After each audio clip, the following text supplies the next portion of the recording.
This topic is a very difficult topic because how soon is too soon is straightforward to answer. How late is too late is very difficult to answer. So let's start with the diagnosis. It's a typical LMN monoparesis in a newborn, recognized at birth. History of shoulder dystocia in our series 50%. Need to rule out CP or hemiparesis, but that's not difficult. There is no spasticity.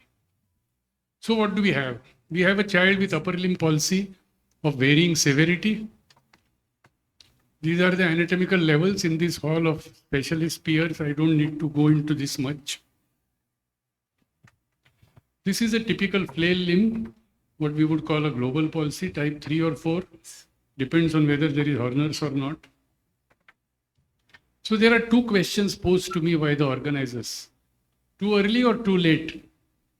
I think in global palsy, there is no doubt in my mind, earlier the better, because there is more time available for growing axons to reach the target, while it is still a viable muscle.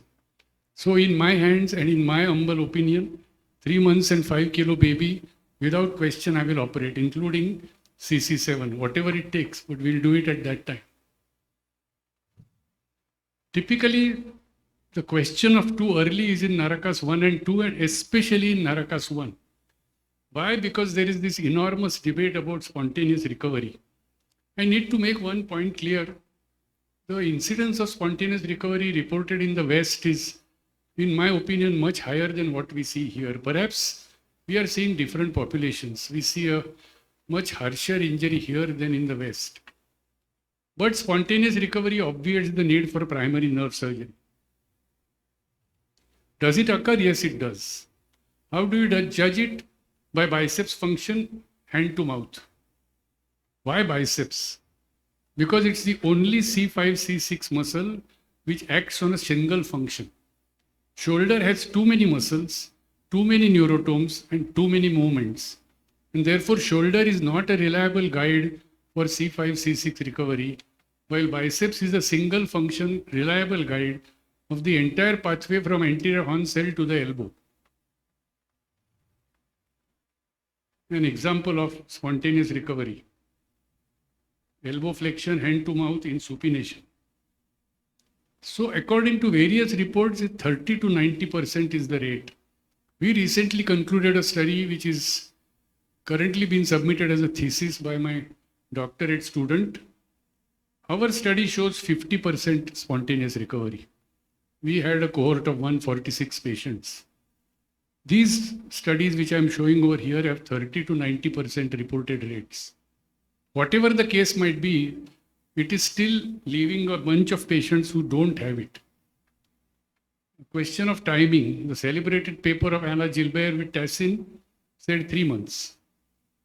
Clark et al. Then pushed the boundaries till they started saying 9 months. Honestly, although Howard Clark I respect a lot and is a friend of mine, I do not agree with 9 months. So we need to see the evidence for this discussion, and I thank William Pondag and the thesis he shared with me, and very busy slide, but these are all the references he had put there. But I want you to see his conclusion. So the conclusion of that thesis was, in our experience and that of others, it is very seldom that conservatively treated children do not recover elbow flexion spontaneously, but major deficits may remain in shoulder function. Similar sentiment was echoed by Peter Waters et al. That those who recover after 5-6 months always have a significant issue in the shoulder. I personally believe that if by 6 months we don't have an anti-gravity biceps, we must do a primary nerve repair, including spinal accessory nerve to suprascapular nerve. So currently we are in between. At 6 months we take a call. If bicep contraction is felt clinically and electrophysiology shows reinnervation, then we are willing to wait. But if not, we operate at 3 months if the biceps is flaccid. The jury is still out. Nobody has done a valid comparison, and I don't think it is ethically possible to do a RCT on this. So visible biceps contraction but triceps co-contraction prevents flexion. We give trial of Botox, wait up to 6 months. If biceps is 2+ but not 3, we again give trial up to 6 months. But if biceps does not improve to MRC grade 3 by 6 months, we recommend surgery. I'm showing you the intermediate stage. This child, I had put the elbow in flexion, and then it was neither flexing nor extending, but had enough biceps to hold it. So I decided to wait. 2 to 3 weeks later, the same child showed me spontaneous anti-gravity flexion. So that is the intermediate kind of case where you can wait. But if on palpation the biceps is flaccid, there is no point in waiting. The second more difficult question is how late is too late? There is no clear answer to this question. There are reports of late surgery with positive results.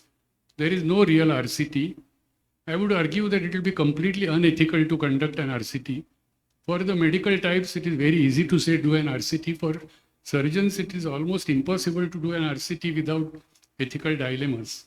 I cannot watch a paralyzed child deliberately defer reconstruction to answer a research question.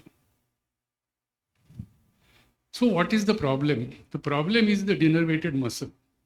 The muscle and the end plate degenerates over time, perhaps irreversibly, at which point a regenerating axon does not make much headway. We will go through some literature. Going back to Sir Sidney Sunderland in 1950, so he has concluded that duration of denervation and changes induced do not assume significance as regards irreversibility within the first 12 months. So he's put a figure of 12 months. Then this paper is even older than Sunderland's, 1944. So they have observed the following.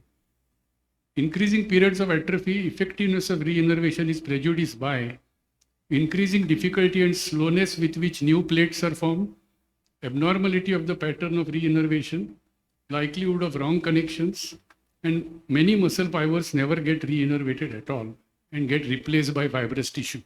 So once again, there is a negative thing about late. Then we come nearer. This is an experiment done on mammalian muscles. And once again, the conclusion is bold. A complete failure in spontaneous transmitter release was observed 20 hours after denervation. At 24 hours, MEP was no longer detectable. So, pretty soon it starts going once the nerve is cut. So they continued the same study, and they show that some other nerve, if it is present, maybe a partial sensory, a sympathetic, then something is retained. So the degenerative changes in the structure of motor end plate and cholinesterase activity as a result of denervation can be retarded by nerve explants that do not directly innervate the muscle. But this is not of much benefit to a person whose nerves have been cut completely. So this is experimental. Is there neurotrophism? This question has been developing neurologists for a long time. Do nerves really have a trophic effect? And this paper seems to feel that there is some neurotrophic effect, although the main thing is end plate and the cholinesterase. Then this was in 2021. They did a prospective cohort of 18 patients with traumatic brachial plexus and axillary nerve injury, biopsy of denervated muscle from 3 days to 6 years after injury. Very unusual cohort they got.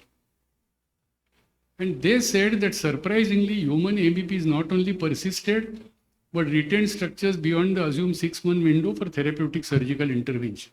So once again, something in support of late surgery. Another paper which says that 9 months after denervation, MEPs were still detectable. Now we come to clinical papers. L. Gamal et al. Have done surgery at average age of 41 months and followed up for 50 months. Active elbow flexion, active elbow extension, all did well. Hand, the Raymond score did not go above 2. So late surgery was okay for shoulder and elbow, was unsatisfactory for hand function. Another paper by L. Gamal et al., 29 cases, 5 cases had upper, etc., etc. Average age at surgery was 15.6 months. Good functional recovery, elbow flexion, shoulder external rotation. Again, modest recovery, finger flexion and wrist extension, which means late is too late for hand muscles. Then comes Filippo Senes et al. All these patients underwent selective neurotization, which was 5 months to 6.6 years. Late neurotization achieved considerable functional recovery, with the exception of 5 would initially have avoided surgery because they had not met the criteria. Kadadi and Acharya, they have not yet published this. They are my colleagues. They have done SA to SSN late as 4 years, got good results, but I believe that partial pre-existing innervation was present but was inadequate, and therefore the muscle was not physiologically dead. Then Francisco Soldado, who is sitting here in the audience, retrospective analysis, age greater than 18 months. So late nerve transfers to external rotators are effective, is his conclusion. This might be explained not only by muscle, but also by interruption of a previous co-contraction. How early will I operate? Never before 3 months. I want to see spontaneous recovery. In case of non-recovering global, almost always at 3 months. In case of upper plexus, I will keep close watch on biceps and definitely operate at 6 months if there is no biceps. How late will I operate? I have done distal transfers happily till 12 months, usually successfully. I will be willing to try till 18 months definitely, but with informed consent that I may fail. For global, I will always try till 18 months with the proviso that it will fail. Poor partial innervation improves chances of success even if we do late surgery. And fibrillations on EMG is a good indicator. In our cohort, we typically operate very early because we have spread the word around our state and neighboring states, so we don't have a problem.